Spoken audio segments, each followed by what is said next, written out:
Hello dear students, কেমন আছো সবাই? আশা করি সবাই ভালো আছো।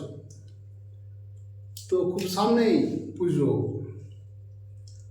আর পুজো শেষ হলেই মাধ্যমিকের টেস্ট পরীক্ষা, তারপরেই কিছুদিন পরেই মাধ্যমিকের ফাইনাল পরীক্ষা। অতএব সময় কিন্তু খুব নেই, সময় খুব শিওরে।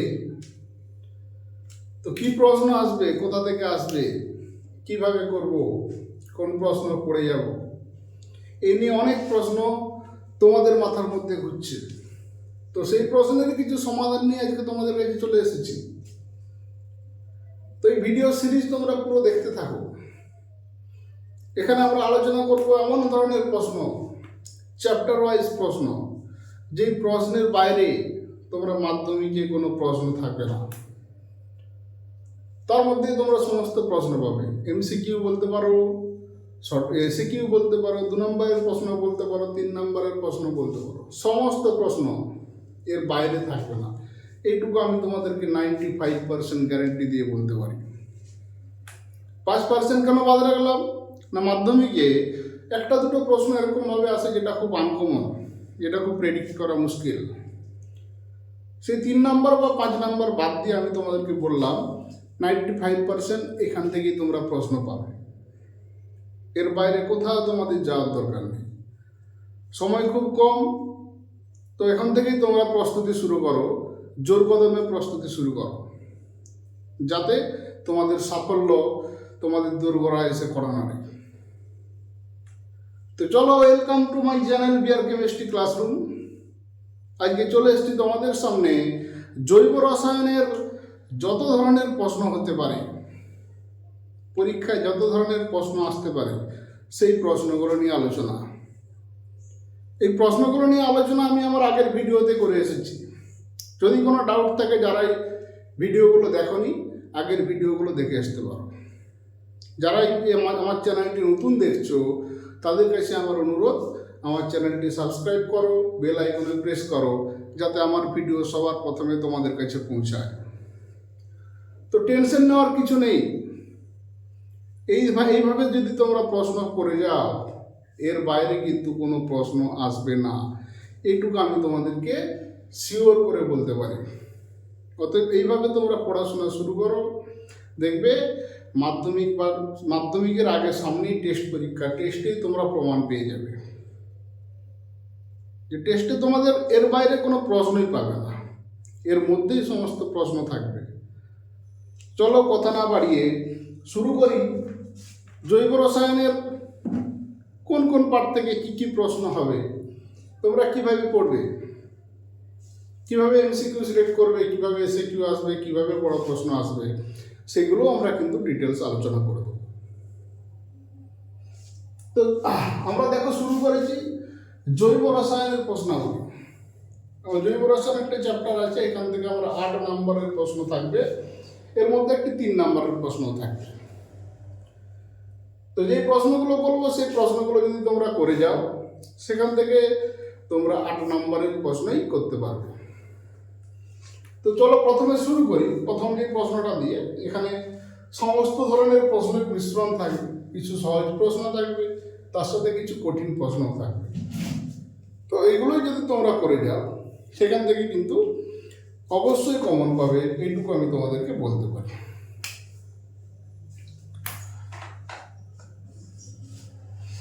প্রথম যে প্রশ্নটা, এই প্রশ্নটা খুব সহজ প্রশ্ন এবং সবাই জৈব যৌগের শুরুতেই পড়ে থাকি, যে নিচের কোনটি জৈব যৌগ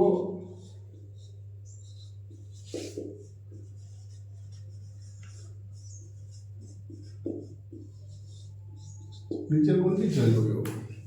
এখানে তোমাকে প্রশ্ন দিয়ে দিল বা অপশন দিয়ে দিল বা অনেকগুলো উদাহরণ দিয়ে দিল, সেখান থেকে বলবে এর মধ্যে কোনটি জৈব যৌগ বা কোনটি জৈব যৌগ নয়। যেমন ধরো আমি কিছু লিখলাম CO2, NH, CO3,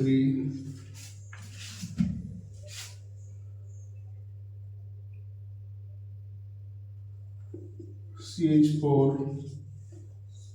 C2H4, HCl। এরকম অনেক অপশন থাকবে। অপশন থেকে তোমাকে খুঁজে নিতে হবে জৈব যৌগ কোনটি, অজৈব যৌগ কোনটি। একদমই সহজ প্রশ্ন, এখান থেকে এক ধরনের প্রশ্ন আসতে পারে। এরপরে যে প্রশ্নটা আমরা বলবো সেটা হচ্ছে জৈব যৌগের প্রস্তুতি। সর্বপ্রথম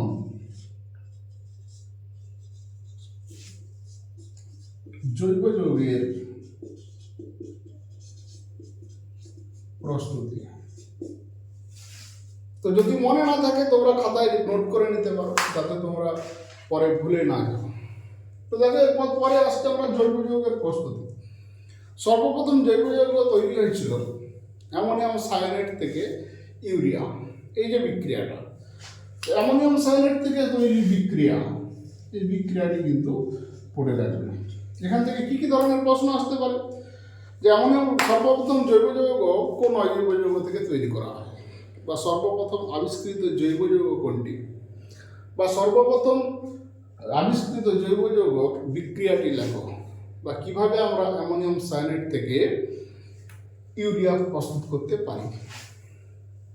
এই দুটোই কিন্তু এসএকিউ বা এমসিকিউর মধ্যে পড়তে পারে।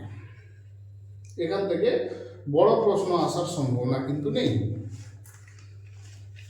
এখান থেকে এর পরের যে প্রশ্নটা আমরা বলবো,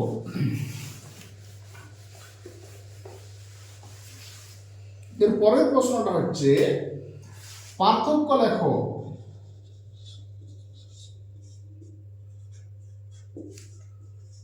জৈব যৌগ অজৈব যৌগ। এটা কিন্তু জৈব যৌগের চ্যাপ্টার থেকে খুব একটা গুরুত্বপূর্ণ প্রশ্ন। এই প্রশ্নটা যদি আসে তো আসতে পারে 2 অথবা 3 নম্বরে। এটা কিন্তু এমসিকিউ বা এসিকিউর মধ্যে আসবে না, এটা আসবে 2 বা 3 নম্বরের প্রশ্ন। এরপর যে প্রশ্নটা আমরা আলোচনা করব, মিথেন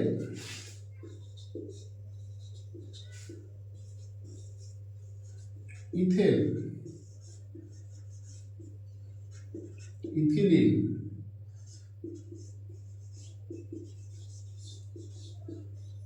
অ্যাসিটিলিন, এই যে 4টা যৌগ আছে হাইড্রোকার্বন, এদের গঠন আঁকতে দিতে পারে।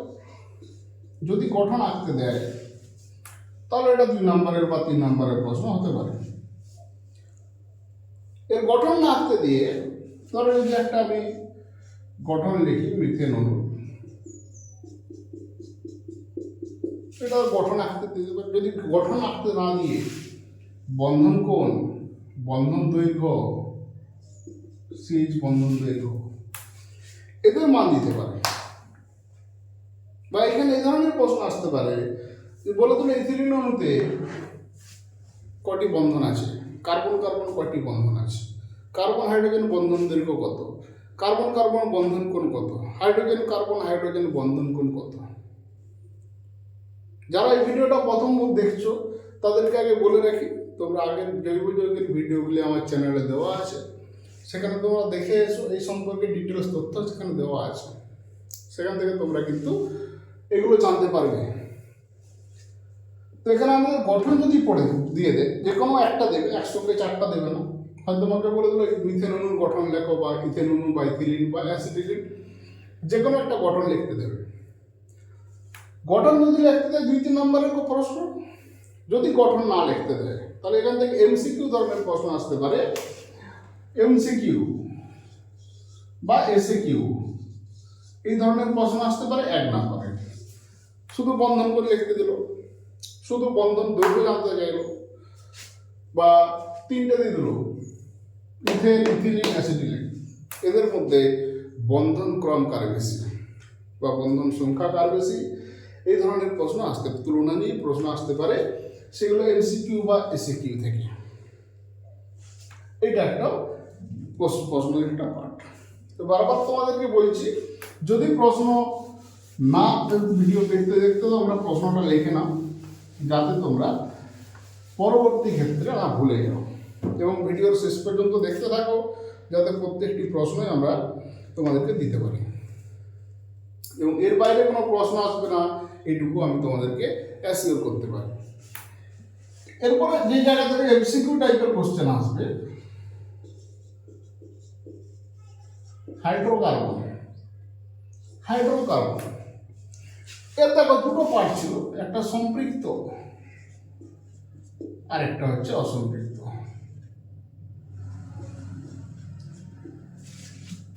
এখান থেকে এমসিকিউ ধরনের প্রশ্ন আসতে পারে বা এসিকিউ আসতে পারে, যে বলে দেবে নিচের কোনটি সম্পৃক্ত হাইড্রোকার্বন বা নিচের কোনটি অসম্পৃক্ত হাইড্রোকার্বন, বা উদাহরণ দিয়ে দিতে পারলো, বা এসিকিউতে এরকম দিতে পারে 2 কার্বন বিশিষ্ট সম্পৃক্ত হাইড্রোকার্বনের নাম লেখো, 3 কার্বন বিশিষ্ট অসম্পৃক্ত হাইড্রোকার্বনের নাম লেখো। এই ধরনের প্রশ্ন কিন্তু এখান থেকে এমসিকিউ বা এসিকিউ দিয়ে আসতে পারে, শুধুমাত্র কার্বন সংখ্যা দিয়ে আসতে পারে, এটুকু আমি তোমাকে বলতে পারি। তো সম্পৃক্ত কি করে চিনবে, মনে কথা সম্পৃক্ত অসম্পৃক্ত হাইড্রোকার্বন চেনার ধরনটা তোমাকে কিন্তু জেনে রাখতে হবে, নাহলে কিন্তু পরে সমস্যায় পড়তে পারো। এখান থেকে এমসিকিউ এসিকিউ 2 ধরনের প্রশ্ন আসতে পারে। এরপর যে অংশটা থেকে প্রশ্ন আসবে সেটা হচ্ছে কার্যকরী গ্রুপ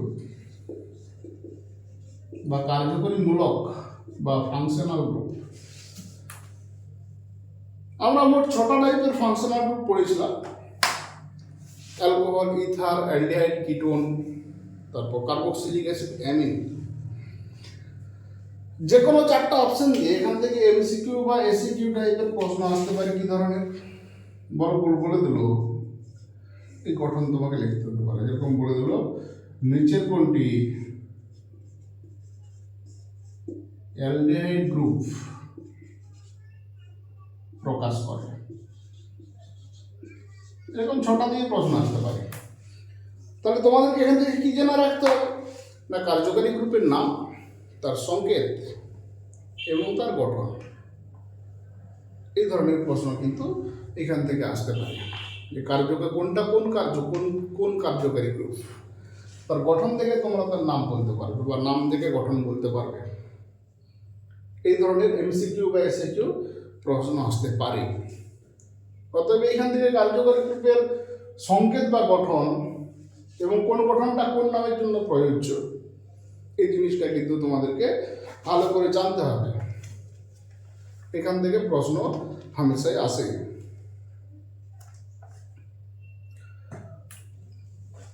এরপর যে অংশটা থেকে নাম একটা প্রশ্ন আসবে, একটু বলতে পারি, আসবে মানে আসবেই,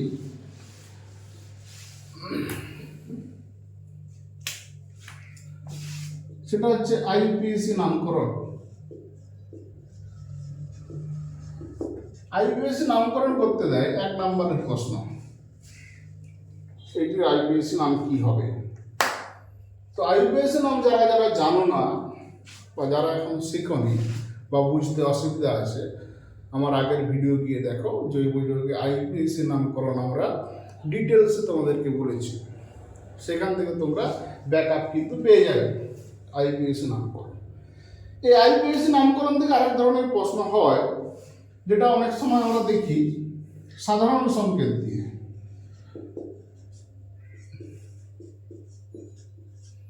সাধারণ সংকেত ধরো বলে দিলো, আমি মনে করলাম সিএন, আমি যদি বলি এটা CnH2n+1, এটা অ্যালকেন।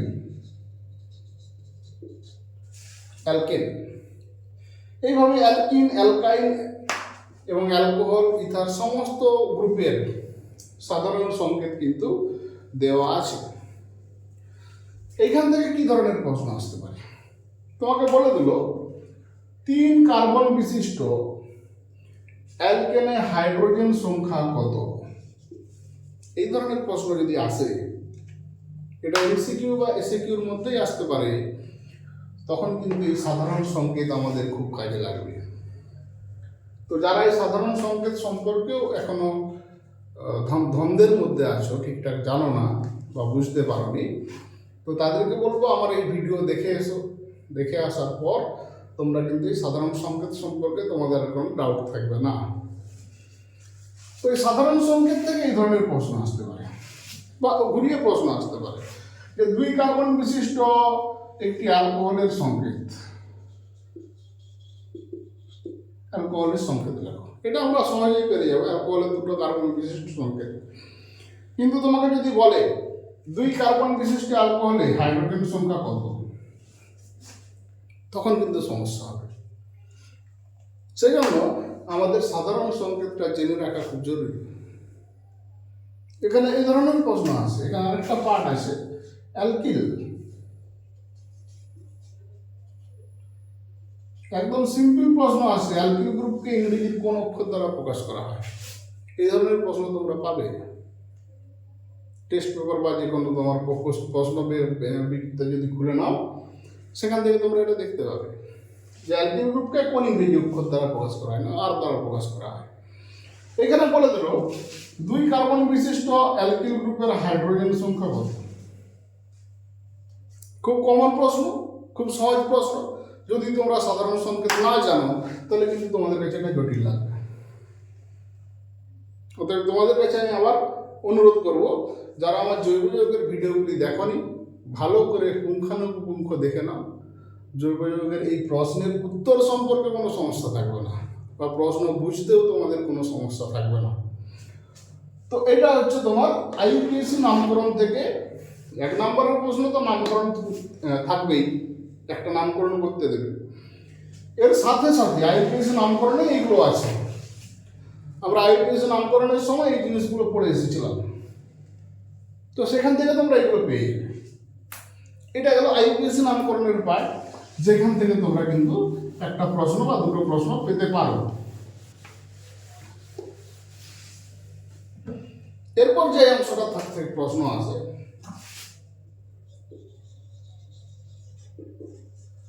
সমাবয়বতা বা আইসোমেরিজম।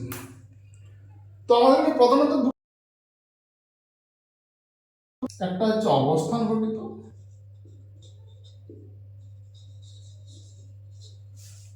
আর একটা হচ্ছে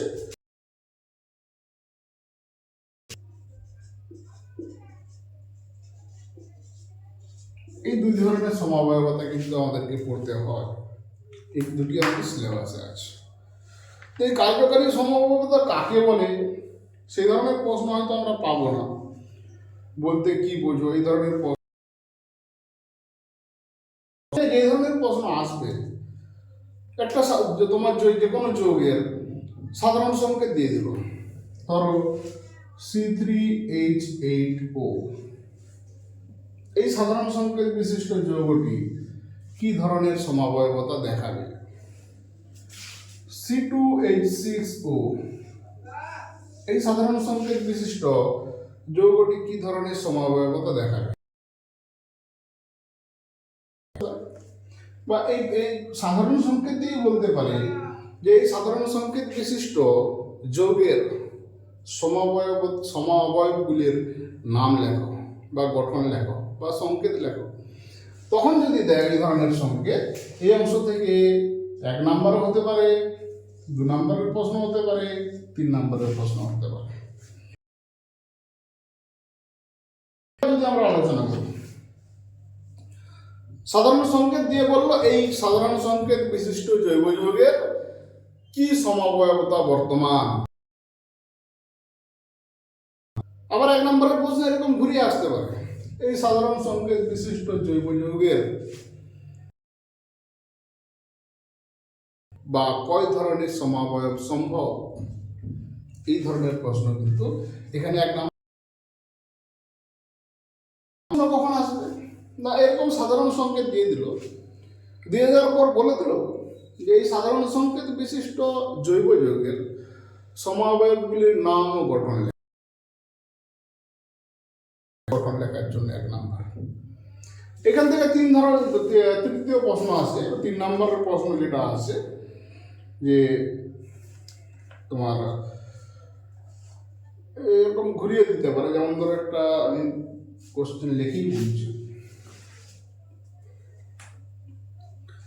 যে এর সাধারণ সংকেত বিশিষ্ট যৌগ C2H5OH আর CH3OCH3 কিভাবে হচ্ছে সেটা তোমরা আমার সমাবয়বতার ভিডিও দেখলে বুঝতে পারবে। সেখান থেকে তোমরা এটা ক্লিয়ার করে নেবে আশা করছি। তো এখান থেকে তোমাদেরকে বলতে বলবে যে ডাইমিথাইল ইথার বা মিথক্সিমিথেন এর একটি সমবায়বের নাম ও গঠন লেখো, বা ইথাইল অ্যালকোহল এর একটি সমবায়বের নাম ও গঠন লেখো। এখান থেকে দু নম্বরের এই ধরনের প্রশ্ন আসতে পারে।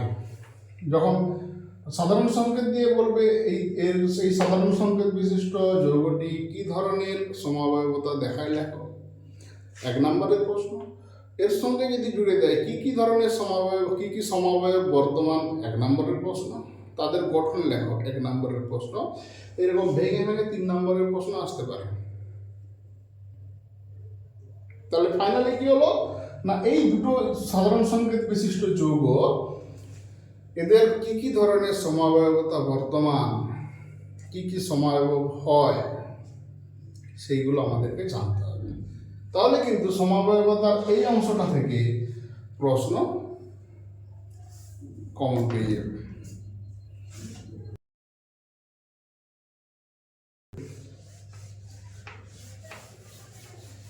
আরেকটা ধরনের প্রশ্ন আছে পৃথকীকরণ, খুবই গুরুত্বপূর্ণ প্রশ্ন। C2H6O এই সাধারণ সংকেত বিশিষ্ট জৈব যৌগের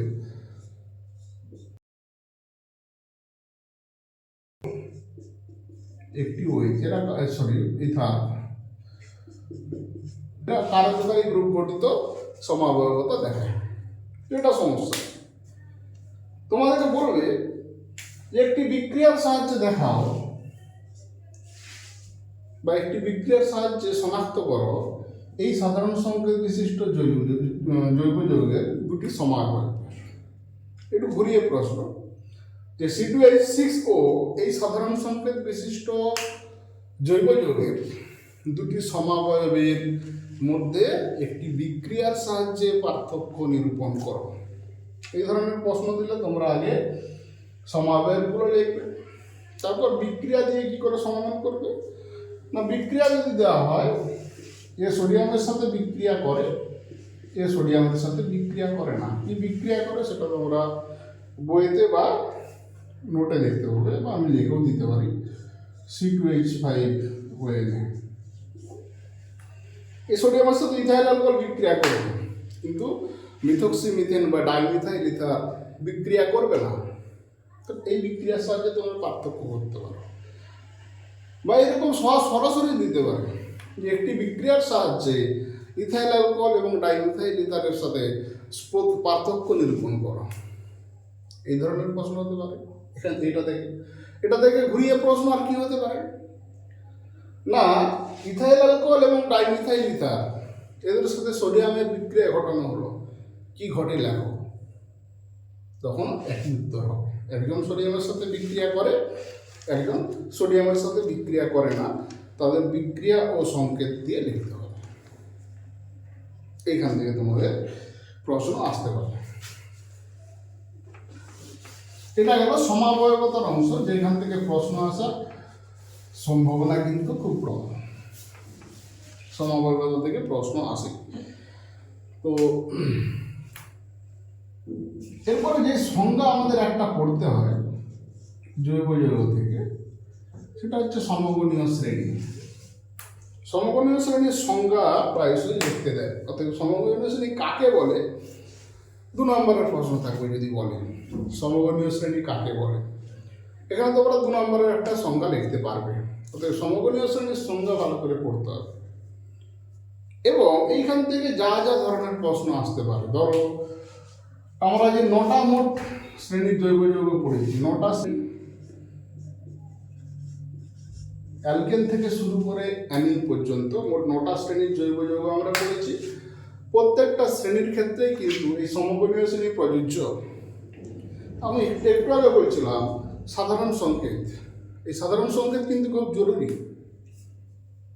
যারা এখনো কনফিউজ আছো বা দেখনি বা বুঝতে পারোনি, তারা এই সাধারণ সংকেতটা কিন্তু খুব ভালো করে পড়বে, কারণ ওইটা তোমার আইপিএস নামকরণের ক্ষেত্রেও কাজে লাগবে, বা এন দিয়ে দেওয়ার পর তোমার কার্বন হাইড্রোজেন সংখ্যা হিসাব করতে দিতে পারে, আমরা বলে এলাম। এছাড়া আমরা যে 9টা শ্রেণীর জৈব যৌগ পড়ছি এখান থেকে সমগণীয় শ্রেণীর প্রশ্ন আসতে পারে। কিরকম না, তোমাকে বলে দিল যে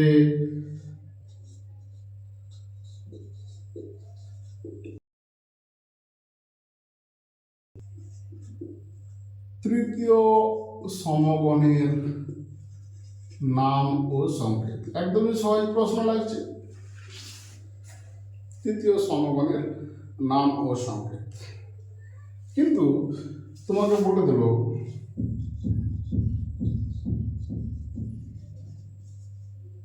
অ্যালডিহাইডের তৃতীয় সমগণের নাম ও সংকেত।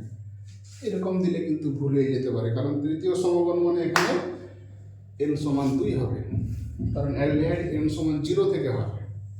এই nটা কি কার্বন সংখ্যা, nটা আমি কীভাবে বসালাম সেটা তোমরা ওই তোমার সমগণীয় শ্রেণীর ভিডিওতে গিয়ে দেখতে পারো। সমগণীয় শ্রেণী কাকে বলে 2 নম্বরের প্রশ্ন থাকতে পারে। এই 9টা শ্রেণীর মধ্যে যে কোনো শ্রেণী তোমাকে দিয়ে দিবে, দিয়ে এই ধরনের প্রশ্ন আসতে পারে যে এই শ্রেণীর দ্বিতীয় সমগণ, প্রথম সমগণ, তৃতীয় সমগণ। তৃতীয় পর্যন্ত কেন লিমিটেড না, আমাদের সিলেবাসে আছে 3টি কার্বন সংখ্যা পর্যন্ত, সেই জন্য তৃতীয় সমগণের নাম ও সংকেত রাখো, দ্বিতীয় সমগণের নাম ও সংকেত রাখো। এই ধরনের প্রশ্ন আসতে পারে, এখান থেকে এই ধরনের প্রশ্ন স্বাভাবিক আসতে পারে। এখানে এই ধরনের প্রশ্ন আসতে পারে। তো তোমাকে বলে দিল C2H5OH এর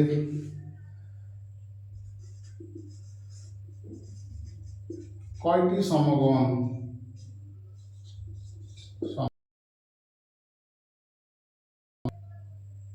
C2H5 যদি আমরা করি, এটা অ্যালকোহল শ্রেণী, তার আগে সমগণ আছে CH3OH, তারপরে C2H5OH, তারপরে আসবে C3H7OH। তাহলে এর সমগণ একটি দুটি, এরকম প্রশ্ন দিয়ে দিতে পারে। বা তোমাকে ঘুরিয়ে বলে দিল যে ইথাইল অ্যালকোহলের পূর্ববর্তী সমগণের নাম লেখো বা ইথাইল অ্যালকোহলের পরবর্তী সমগণের নাম লেখো। আমি ইথাইল অ্যালকোহলকে দেখালাম, এরকম 9টা শ্রেণীর যে কোনো জৈব দিয়ে বলতে পারে। সেই জন্য এই 9টা শ্রেণীর সাধারণ সংকেত মনে রাখা খুব জরুরি, সেখান থেকে তোমরা এটা সহজেই করতে পারবে। এটি কিন্তু একটি নতুন ধরনের প্রশ্ন, সচরাচর সহজে পড়ে না।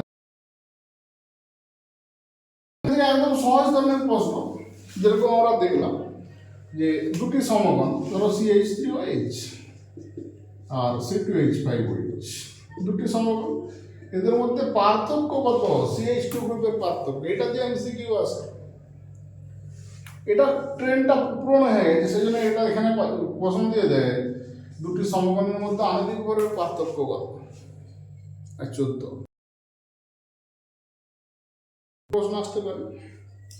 বা নিচে তোমাকে 4টা জোর দিয়ে দেবে, MCQ ধরনের প্রশ্ন, যে বা SAQ ধরনের প্রশ্ন আসতে পারে।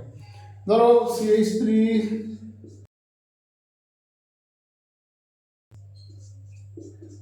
C2H5OH, এরকম 4টা জোর দিয়ে দেবে। 4টা কোন জোড়টির পরস্পর সমগণ, আমি সংকেত দিয়ে দিলাম, নাম দিয়েও দিতে পারি। তোর বলে দিল মিথেন প্রোপেন, এরকম 4টা নাম দিয়ে 4টা অপশন থাকতে পারে। সেখানে বলতে পারে যে এর মধ্যে কোন জোড়টি সমগণ।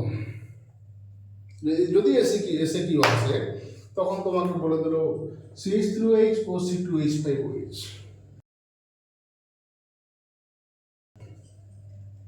যদি হয় কেন হবে, যদি না হয় কেন হবে না। একদম সিম্পল, এদের মধ্যে বিয়োগ করতে হবে। যদি পার্থক্য CH2 গ্রুপের থাকে তাহলে এরা সমগণ, না হলে নয়। এখানেও নাম দিয়েও দিতে পারে, মিথেন প্রোপেন, এরা পরস্পর সমগণ কিনা বলো, বা এদের মধ্যে কি সম্পর্ক আছে। CH3OH C2H5OH, এদের মধ্যে কি সম্পর্ক, তাহলে অনেকের মাথায় আসবে না কি সম্পর্ক থাকতে পারে, দুটো অ্যালকোহল, একটা কার্বন বেশি আছে, কিন্তু এখানে সম্পর্ক জানতে চাইছে না এরা পরস্পর সমগণ, কারণ এদের মধ্যে পার্থক্য আছে CH2 গ্রুপের। তাহলে সমগণীয় শ্রেণী থেকে এই ধরনের টিপিক্যাল প্রশ্ন কিন্তু আসবে বা আসতে পারে, যেটা সচরাচর সকলে অতটা ডিটেলসে পড়ে না, কারণ সবাই সমগণীয় শ্রেণীর সংজ্ঞায় পড়ে যায় বা উদাহরণ পড়ে যায়, কিন্তু সমগণীয় শ্রেণী থেকে এই ধরনের ঘুরিয়ে প্রশ্ন আসতে পারে। সমগণীয় শ্রেণীটা খুব ছোট্ট অংশ, কিন্তু সেখান থেকে এই ধরনের প্রশ্ন আশাব্যঞ্জক এলেও কিন্তু কোনো আশ্চর্য হওয়ার কিছু নেই। এরপর আমরা যেটা পড়ব মূল বিক্রিয়া পাঠ, বিক্রিয়া, ব্যবহার, উৎস।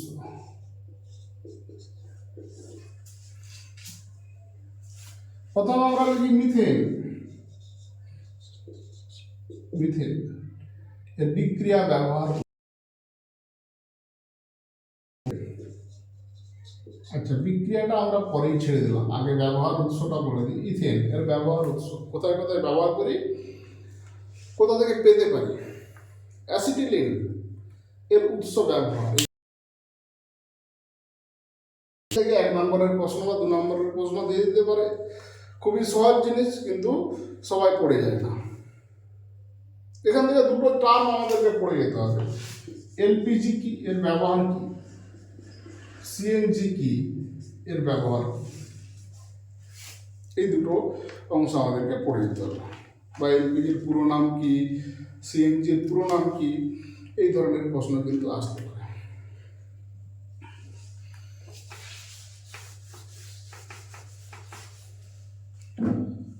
এরপর বিক্রিয়া পাঠ, মিথেনের বিক্রিয়া। মিথেনের কি কি বিক্রিয়া আমাদেরকে পড়তে হবে না, একটা হচ্ছে CH4+O2 দহন বিক্রিয়া। মিথেনকে বায়ুর উপস্থিতিতে করলে কি ঘটে সমীকরণ সহযোগে লেখো, বা মিথেনের দহন বিক্রিয়াটি লেখো। এই ধরনের বিক্রিয়া থেকে প্রশ্ন আসতে পারে। আরেক ধরনের প্রশ্ন আছে এটি খুব ইম্পর্টেন্ট প্রশ্ন, প্রতিবারই থাকে, গতবারে কিন্তু মাধ্যমিকে পড়ে গিয়েছিল। তবু বলবো, এতগুলো প্রশ্ন যখন পড়ছে এটাও দেখে যাবে।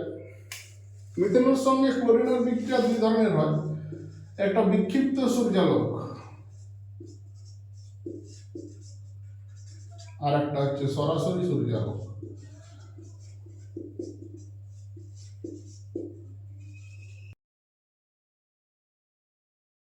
একটা হচ্ছে দহন বিক্রিয়া, আর একটা হচ্ছে ক্লোরিনেশন বিক্রিয়া। এখান থেকে কি ধরনের প্রশ্ন আসতে পারে, যেহেতু ক্লোরিনের সাথে বিক্রিয়া লেখো, বা এরকম সরাসরি বলে দিতে পারি মিথেনের সঙ্গে ক্লোরিনের বিক্রিয়া বিক্ষিপ্ত সূর্যালোকে কি ঘটে লেখো। সূর্যালোকে ক্লোরিন যোগ করা হয়, কি ঘটে সমীকরণ সহ লেখো। এই মিথেনের সঙ্গে বিক্ষিপ্ত সূর্যালোকের বিক্রিয়া হচ্ছে 4টা স্টেপের বিক্রিয়া। এই স্টেপ প্রত্যেকটাই মনে রাখতে হবে। তোমাকে বলে দিল এরকম ট্রান্সফার দিতে পারে, CH4 থেকে CH3Cl কিভাবে করবে, বা বলে দিল CH4 থেকে CHCl3 কিভাবে করবে। এই ধরনের প্রশ্ন কিন্তু আসবে। এটা হচ্ছে বিক্রিয়ার অংশ।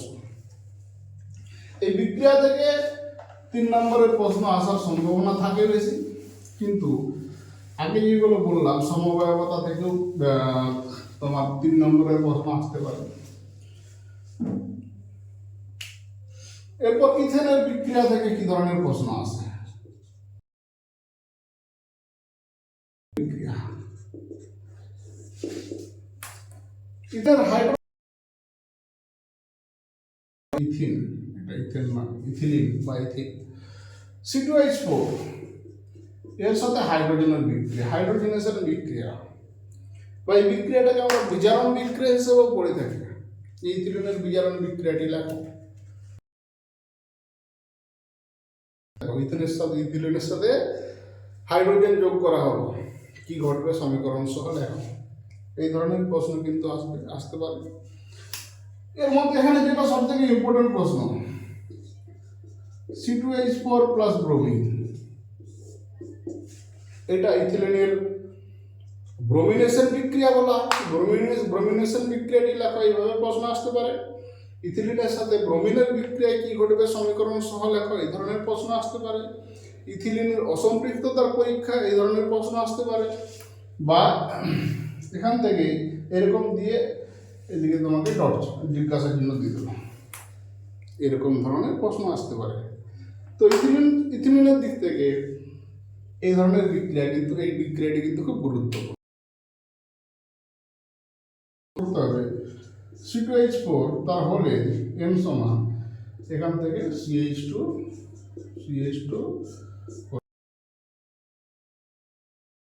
ইথিলিনের পলিমারাইজেশন বিক্রিয়া।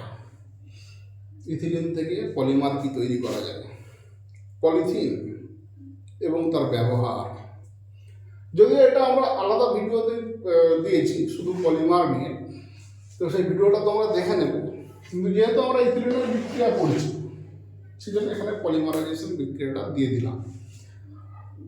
তো না দিলেও কোনো সমস্যা নেই, কারণ এই পলিমার সম্পর্কে পরে আমরা এই বিক্রিয়াগুলো জানবো। তো ইথিলিনের বিক্রিয়াতে এটা এখন বাদ দেওয়া। তাহলে ইথিলিনের আমরা দুটো বিক্রিয়া করবো, একটা হাইড্রোজেনের সাথে বিক্রিয়া আর একটা ব্রোমিনের সাথে বিক্রিয়া। এই ধরনের বিক্রিয়া কিন্তু ইথিলিন।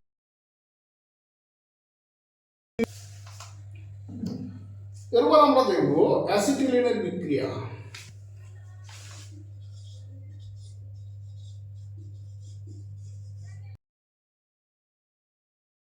এখান থেকে কি কি ধরনের প্রশ্ন আসবে না, অ্যাসিটিলিনের দুই ধরনের বিক্রিয়া করতে হয়, একটা হাইড্রোজেনের সাথে বিক্রিয়া আর একটা হচ্ছে ব্রোমিনের সাথে বিক্রিয়া। এই অ্যাসিটিলিনের বিক্রিয়া দুই ধাপে হয়। এখান থেকে একবার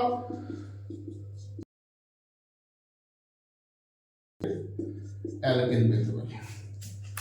তো এখান থেকে এই ধরনের প্রশ্ন পড়তে পারে, অ্যালকেন থেকে কি করে অ্যালকেন পেতে পারি, বা অ্যাসিটিলিন বা ইথাইন থেকে কি করে ইথেন আমরা তৈরি করতে পারি, বা সরাসরি দিয়ে দিল ঘটে সমীকরণ সহ লেখা। এখানে অতিরিক্ত হাইড্রোজেন, 1 মোল হাইড্রোজেন, এই ডিটেলসগুলো আমরা ভিডিওতে বলেছি, সেখানে গিয়ে একটু চেক করে নাও এই বিক্রিয়াটা কিভাবে বলা আছে। একইভাবে এর বিক্রিয়াও দুটো ধাপে হয়।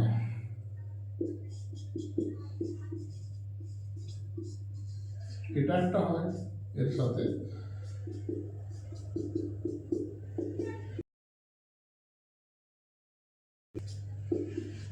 এই ধরনের বিক্রিয়া হয়। দুটো বিক্রিয়া হয়, দুই ধাপে হয়। তো কিভাবে ঘটে সেটা তোমরা ভিডিও দিকে একটু ডিটেলসটা দেখে নাও। তো অ্যাসিটিলিনের এই দুটো বিক্রিয়া।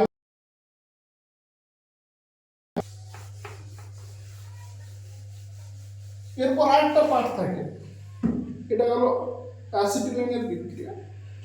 এই বিক্রিয়া সম্পর্কে যখন পড়ছি, ইথাইল অ্যালকোহল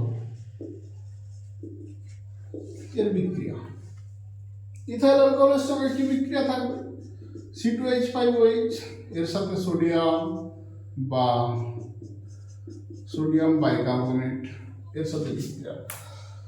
তো সরাসরি এখান থেকে প্রশ্ন আসতে পারে ইথাইল অ্যালকোহলের সাথে সোডিয়ামের বিক্রিয়ায় কি ঘটে লেখো, সমীকরণ সহ লেখো। এখান থেকে প্রশ্ন আসতে পারে ইথাইল অ্যালকোহলের যে অ্যাসিড ধর্ম আছে সেটা তুমি কি করে প্রমাণ করবে। এই ধরনের প্রশ্ন আসতে পারে ইথাইল অ্যালকোহলের সঙ্গে সোডিয়ামের বিক্রিয়ায় যে গ্যাসটি উৎপন্ন হয় তার নাম লেখো। এই ধরনের প্রশ্ন এই বিক্রিয়াটা থেকে আসতে পারে।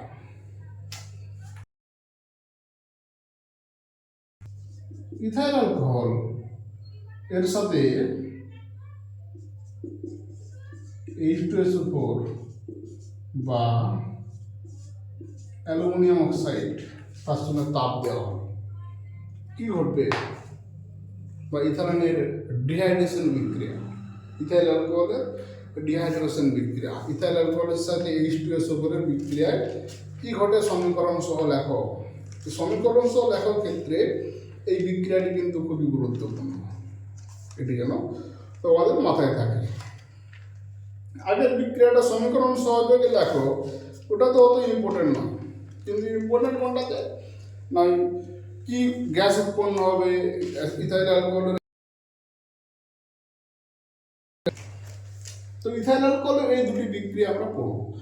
তাহলে 3টি 4টি জৈব যৌগ হলো, 4 দুগুণে 8টি বিক্রিয়া হলো। এর সঙ্গে জানতে হবে সেটা হচ্ছে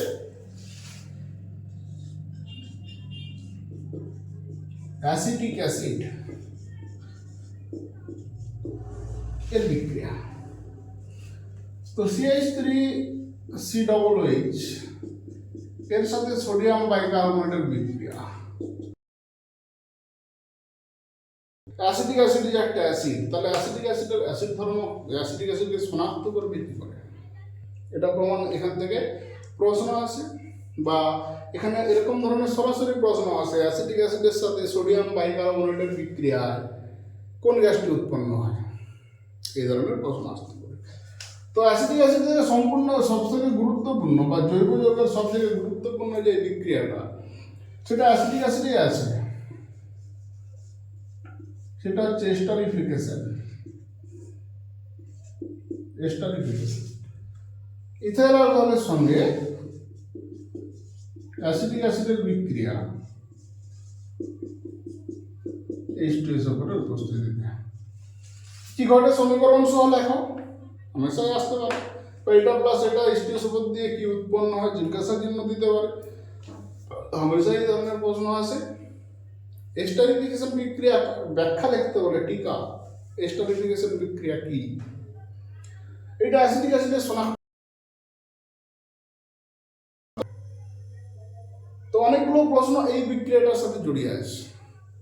এই বিক্রিয়াটা তোমাদের কিন্তু সব থেকে গুরুত্বপূর্ণ যদি বিক্রিয়া আমরা বলি, সেই বিক্রিয়াটা হচ্ছে এই এস্টারিফিকেশন বিক্রিয়া। তো এটা হলো বিক্রিয়া পার্ট। এখানে দুটো যৌগ আমরা আরোপ করলাম, ইথাইল অ্যালকোহল এবং অ্যাসিটিক অ্যাসিড। এদের ব্যবহার সম্পর্কে একটু জেনে নিতে হবে। এখান থেকে প্রশ্ন, যেমন ধরো ইথানলের ক্ষেত্রে রেকটিফাইড স্পিরিট, এই টার্মটা জেনে রাখতে হবে। পাওয়ার অ্যালকোহল, এই টার্মটা জেনে রাখতে হবে। মেথিলেটেড স্পিরিট, এই টার্মটা জেনে রাখতে হবে। তো তোমরা এই প্রশ্নগুলো কিন্তু খাতায় অবশ্যই নোট করবে, নাহলে কিন্তু ভিডিও দেখার পরে ভুলে যাবে। যদি তোমরা এই চ্যাপ্টার থেকে সমস্ত প্রশ্ন কমন পেতে চাও, তাহলে এই প্রশ্নগুলো কিন্তু নোট করবে। এর সাথে অ্যাসিটিক অ্যাসিডের সাথে বিক্রিয়া ব্যবহার সম্পর্কে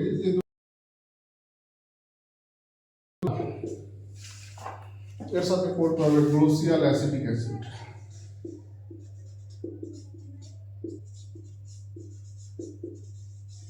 গ্লোসিয়াল অ্যাসিটিক অ্যাসিড, এই ধরনের প্রশ্ন তোমরা এখান থেকে পাও। এর ব্যবহার সম্পর্কে যদি দিতে পারে, বা এগুলো রেকটিফাইড স্পিরিট কি, পাওয়ার অ্যালকোহল কি, মেথিলেটেড স্পিরিট কি, ভিনিগার কি, গ্লোসিয়াল অ্যাসিটিক অ্যাসিড কি, এই ধরনের প্রশ্ন 1 নম্বরে এখান থেকে আসতে পারে। তো এগুলো তোমরা সবই বইয়ে পেয়ে যাবে। যদি না বুঝতে পারো, আমার ভিডিওটা তোমরা দেখবে, আগের ভিডিও, সেখান থেকে তোমরা একটু এটা পেয়ে যাবে। এরপরে পলিমার। পলিমারের 3টা বিক্রিয়া আমাদের আছে, ইথিন থেকে পলিইথিলিন,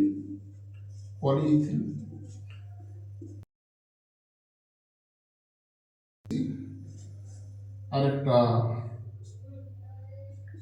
টেট্রাফ্লোরোইথিন থেকে PTFE। এদের বিক্রিয়া লিখতে দিতে পারে। এখান থেকে পলিমার থেকে প্রশ্ন আসতে পারে, PVC তৈরির বিক্রিয়াটি লেখো, থেকে কিভাবে পলিথিন তৈরি করবে, এই ধরনের প্রশ্ন আসতে পারে 1 নম্বর। বা এখানে শর্ট প্রশ্ন আসতে পারে PTFE। এর আরেকটা নাম হচ্ছে টেফলন। PTFE বা এর সাথে একটা নাম আমরা যোগ করতে পারি, টেফলন। তো যে কোনো পলিমার দিয়ে বলবে এর মনোমারের নাম লেখো, বা যে কোনো মনোমার নাম দিয়ে বলবে এর পলিমারের নাম লেখো। 1 নম্বরের প্রশ্ন এখান থেকে আসে। বিক্রিয়া যদি লিখতে দেয় কখনো সখনো লিখতে দেয়, যদি লিখতে দেয় তাহলে এখানে 2 নম্বরের প্রশ্ন থাকতে পারে। পলিথিনের ব্যবহার, পিভিসির ব্যবহার, টেফলনের ব্যবহার খুবই কমন জিনিস, একবার চোখ বলারই তোমাদের হয়ে যাবে। এখান থেকে তোমরা ব্যবহারগুলো পড়ে রাখবে। তো পলিমার থেকে এই ধরনের সিম্পল প্রশ্নই আসবে, ঘুরিয়ে প্রশ্ন থাকার সম্ভাবনা কম। তো পলিমার থেকে আরেক ধরনের প্রশ্ন হয় যেটা খুবই কমন একটা অংশ, যেটা আমরা জীবন বিজ্ঞানে পড়ে এসেছি, ভূগোলে অনেক সময় পড়ে এসেছি, এখানে পড়তে হবে যে জৈব ভঙ্গুর পলিমার আর জৈব অভঙ্গুর পলিমার। জৈব ভঙ্গুর পলিমার কাকে বলে, তার উদাহরণ কাকে বলে এটা অত দরকার নেই, শুধু জেনে রাখার জন্য। জৈব ভঙ্গুর পলিমারের উদাহরণ অনেক সময় লিখতে দিতে পারে। জৈব ভঙ্গুর পলিমারকে কারা বিয়োজন করে সেটা লিখতে দিতে পারে। জৈব ভঙ্গুর পলিমার বিয়োজিত হয়ে কি কি উৎপন্ন হয় সেটা লিখতে দিতে পারে। তাহলে জৈব ভঙ্গুর পলিমার থেকে 3 ধরনের প্রশ্ন আসতে পারে। উদাহরণ, কারা বিয়োজিত করে, বিয়োজিত হয়ে এরা কি তৈরি করে, এই 3 ধরনের প্রশ্ন এখান থেকে আসে। জৈব অভঙ্গুর পলিমার থেকে এর উদাহরণ হিসেবে আসতে পারে, যে উদাহরণ লেখো, উদাহরণ আসতে পারে। জৈব ভঙ্গুর পলিমার আমাদের পরিবেশ দূষণ কিভাবে করে, জৈব অভঙ্গুর পলিমার পরিবেশ কি করে দূষণ করে এবং সেই দূষণের প্রতিরোধ আমরা কিভাবে করতে পারি, একদম পড়ে এসেছি, এখানে আরেকবার পড়ে নিতে হবে। এখান থেকে বোকা বানানোর জন্য খুব সহজ প্রশ্ন দিয়ে দিতে পারে, যেহেতু এটা খুব সহজ সেই জন্য অনেকের মধ্যে এতটা গুরুত্ব থাকে না। যদি তোমাকে 2 নম্বর বা 3 নম্বরের প্রশ্ন দিয়ে দেয় এখান থেকে, তাহলে কিন্তু তোমরা ঠকে যেতে পারো। সেই জন্য এখান থেকে তোমাদের প্রশ্ন। তো এইগুলো গেল কমন প্রশ্ন, যেগুলো আমরা সহজেই বই থেকে পেয়ে যেতে পারি, এই চ্যাপ্টারের জন্য গুরুত্বপূর্ণ। সেই প্রশ্নগুলো এবারে আমরা আলোচনা করব, যে বইয়ের মধ্যে নেই কিন্তু পরীক্ষার জন্য পড়তে পারে, যতগুলো পেয়ে যাবে। কিন্তু যেগুলো বলছি সেগুলো তোমরা বইয়ের মধ্যে পাবে না, বা বইয়ের মধ্যে একটু ঘাঁটতে হবে বেশি। সেই প্রশ্নগুলো কিন্তু 3 নম্বরের জন্য আসতে পারে। প্রথমে আমরা বড় প্রশ্নগুলো দেখে নিই। যেমন ধরো C2H5OH, এখান থেকে তোমার H2SO4 তাপ দিয়ে দিল A, এখান থেকে তোমাকে আবার চিহ্ন দিয়ে দিল ব্রোমিন CCl4 B, এখান থেকে আবার হাইড্রোজেন নিকেল তাপ দিয়ে দিল C। এই ধরনের প্রশ্ন হামেশাই তোমরা টেস্ট পেপারে এই ধরনের প্রশ্ন পাবে, বা প্রশ্নবিচিত্রাতে এই ধরনের প্রশ্ন পাবে। এবিসি শনাক্ত করো। H2SO4 সঙ্গে ইথাইল অ্যালকোহলের বিক্রিয়া আমরা আগে দেখে গেলাম, তার সাথে ইথাইল অ্যালকোহল ইথিলিন উৎপন্ন, ইথিলিনের সাথে ব্রোমিন ক্লোরোফর্মের বিক্রিয়া সেটা আমরা দেখে এলাম।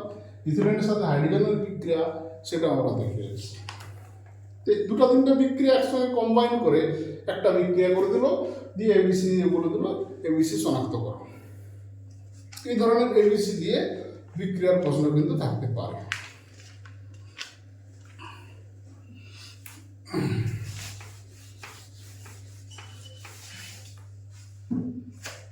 এরপর এই ধরনের প্রশ্ন দিয়ে দিল যে ইথেনের পূর্ববর্তী পরবর্তী সমগণের নাম লেখো।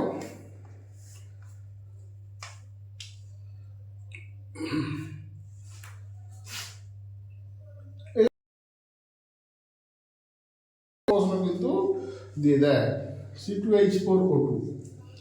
এই সাধারণ সংকেত বিশিষ্ট জৈব যৌগটি সোডিয়াম বাইকার্বনেটের সাথে বিক্রিয়ায় CO2 গ্যাস উৎপন্ন করে।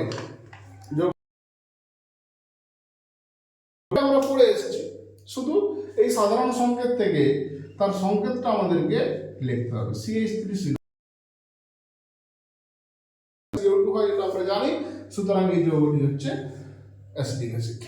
তাহলে এখানে এই সাধারণ সংকেত থেকে যে ক্লু দেওয়া আছে, এখানে ক্লুটা কি না, সে সোডিয়াম বাইকার্বনেটের সাথে বিক্রিয়া করে CO2 গ্যাস উৎপন্ন করে। পুরো জৈব যৌগে আমাদের মাধ্যমিকে যে জৈব যৌগ আছে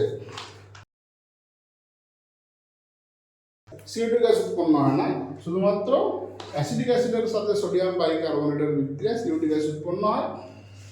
কিন্তু যেহেতু আমরা এটা অ্যাসিডিক অ্যাসিড কী করে বুঝবো না, তার সাধারণ সংকেত দেখো O2 আছে, O2 মানে C+O দিয়ে একটি কার্যকারী গ্রুপ আমাদের এখানে সম্ভব, সেটা হচ্ছে অ্যাসিডিক অ্যাসিড বা অ্যাসিড গ্রুপ। যেহেতু দুটো কার্বন, এই ধরনের শনাক্তকরণ দিয়ে প্রশ্ন আসতে পারে।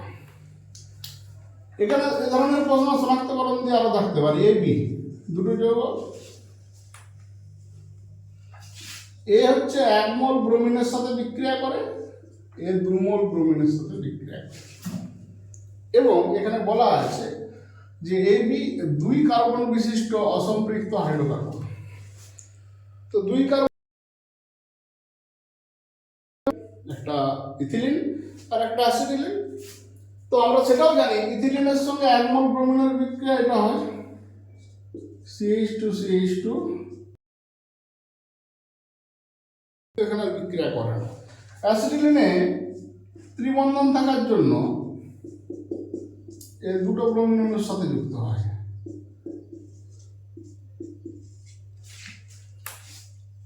এই বিক্রিয়াটা দিয়ে তোমাকে AB শনাক্ত করতে বলেছে যে A এবং B দুটি,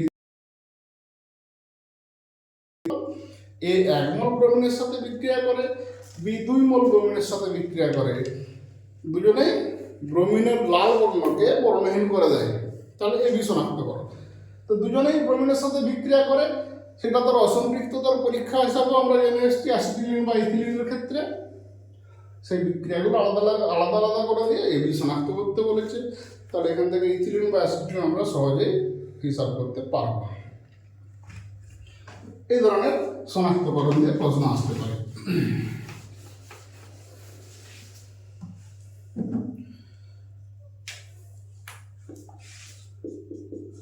C2H6 C2H4, ইথেন মানে সেটা সম্পৃক্ত হাইড্রোকার্বন, আর ইথিলিন C2H4 এটা মানে অসম্পৃক্ত হাইড্রোকার্বন। তো এখানে এই ধরনের ঘুরিয়ে প্রশ্ন আসতে পারে, ইথিলিন কেন অসম্পৃক্ত হাইড্রোকার্বন, এই ধরনের ঘুরিয়ে প্রশ্ন আসতে পারে। তখন তোমাকে দুটো পয়েন্ট দিয়ে ব্যাখ্যা করতে বলা হতে পারে যে C2H6 এটা কেন তোমার সম্পৃক্ত হাইড্রোকার্বন, কারণ এটা অ্যালকেন শ্রেণীর মধ্যে পড়ছে, এই ফর্মুলাতে পড়ছে, প্লাস এর সঙ্গে ব্রোমিন জলের কোনো বিক্রিয়া হয় না, সেজন্য সে এটা সম্পৃক্ত হাইড্রোকার্বন। কারণ অ্যালকেনের সমস্ত বন্ধন হচ্ছে এক বন্ধন।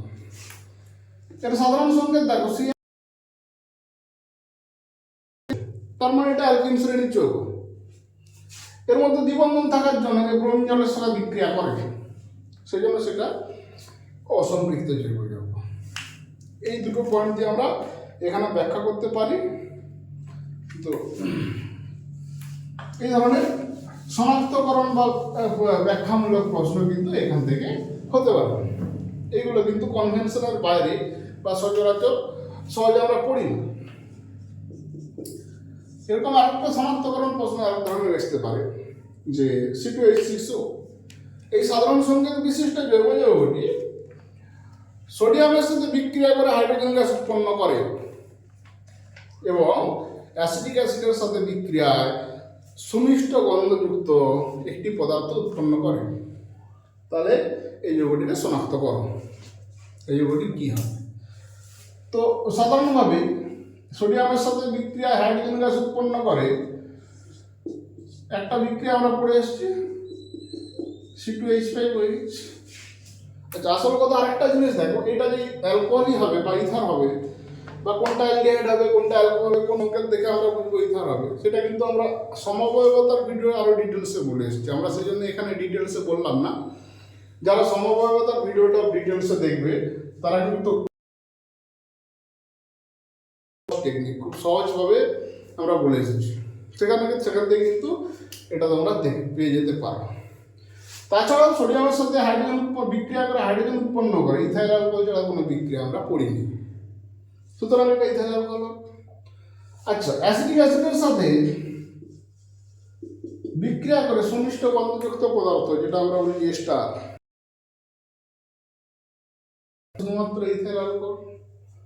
সুতরাং এছাড়া আর কোনো বিক্রিয়া নেই। তো স্টোরিকের বিক্রিয়া সারা দিতে হলে সেই ইথাইল অ্যালকোহলই হবে। এখান থেকে আমরা বিক্রিয়া দিয়ে সেটাকে প্রমাণ করতে পারি। তো বিক্রিয়াগুলো কিভাবে লেখা হবে, তো এইগুলো গেল মোটামুটি তোমার প্রশ্ন। এছাড়াও কিছু কিছু শর্ট প্রশ্ন আছে যেগুলো আমরা বলেছি, সেখান থেকেই তোমরা পারবে। যেগুলো আমরা বললাম সেখান থেকেই পারবে, শর্ট প্রশ্ন, বড় প্রশ্ন এবং সব। তো এটি গেল তোমাদের টোটাল জৈব রসায়ন। জৈব রসায়নে এই প্রশ্নগুলো যদি তোমরা করে যাও, আমি তোমাদেরকে গ্যারান্টি দিতে পারি এর বাইরে কোনো প্রশ্ন আসবে না। হ্যাঁ, এইবার একটা প্রশ্ন তোমাদের মনে থাকতে পারে, যে প্রশ্নগুলোর উত্তর আমি কীভাবে করবো। যদি উত্তর তোমরা গুছিয়ে দেখতে চাও, আমি খুব সিম্পলভাবে, সরলভাবে তোমার ভিডিওতে প্রত্যেকটা প্রশ্ন এবং প্রত্যেকটা উত্তর ডিটেলসে আলোচনা করা আছে। তো এই ভিডিওগুলো, আগের ভিডিওগুলো তোমরা যদি দেখে নাও জৈব যৌগের সম্পর্কে, তোমাদেরকে এই চ্যাপ্টার থেকে যে 8 নাম্বার 8-8 পাওয়া কেউ আটকাতে পারবে না। এইটুকু আমি তোমাদেরকে বলছি।